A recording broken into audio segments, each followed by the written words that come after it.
Hey friends, what's happening? Dallas Fort Worth real estate market, the second week of September 2021. Unbelievable that we're quickly approaching the fourth quarter of the year.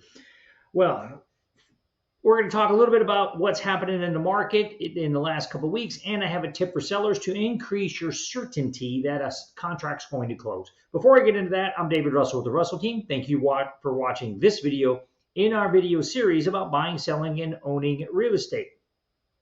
The market, still a very strong seller's market. Not much has changed there. It is softening a little bit. Beware sellers. It doesn't mean that we're flipping over to a buyer's market anytime soon.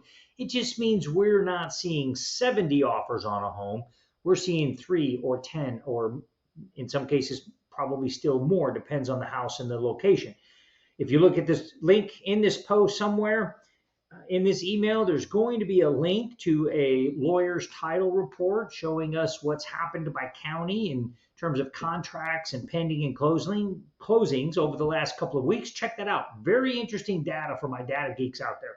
It basically shows that we are still listing fewer homes than are closing, which means the housing shortage is not loosening up at all or very little inside the Metroplex. You can go to the fringe, you can go to Van Alstyne, Aubrey, Mansfield, Saginaw, Haslett, Rome, and buy new construction. That's loosening up. That inventory is coming available. But if you're inside, wanting to be inside the loop, so to speak, you want to be inside George Bush or 121, it's tight. It's going to remain tight for the foreseeable future. So that's what's happening in the market. Check that out down below for my data geeks. For those that are just interested, it's very interesting what the statistics are and how it indicates whether or not we're in a buyer's versus seller's market. And that, again, is in this email, in this post here somewhere. Now, the tip for sellers. This is a tip that most sellers, most listing agents don't implement, don't execute on. I see this all the time when we help buyers. And that is, if you live in an HOA, order the documents immediately upon contracting. In this current environment, we typically pre-order them. As soon as we list, we order them.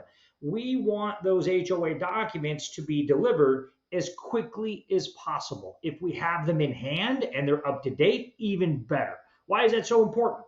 The contract reads that a buyer has 3 days to object to anything in the HOA documents.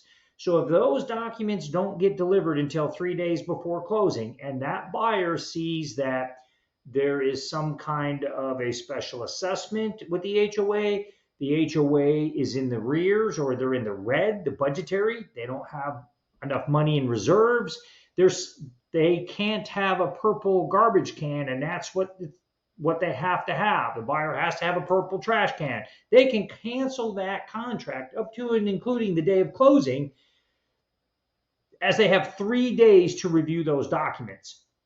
As a seller in an HOA, it behooves you to have those on hand. As soon as the contract executes, boom, you deliver those and you eliminate an out for a buyer. All too often, the buyer goes and finds a house they like better, and they get accepted on that one. And so they terminate your contract via the HOA addendum. Very, very important as a seller, get those HOA documents in advance, have them ready to deliver to the buyer, and that reduces the chance that they're going to terminate midstream or towards the end of the contract, providing you as the seller with more certainty that the contract is going to close on time as contracted. My name is David Russell with the Russell team. If there's anything I can do with you regarding buying, selling, and owning real estate, please call, text, or email me. I'm here to help.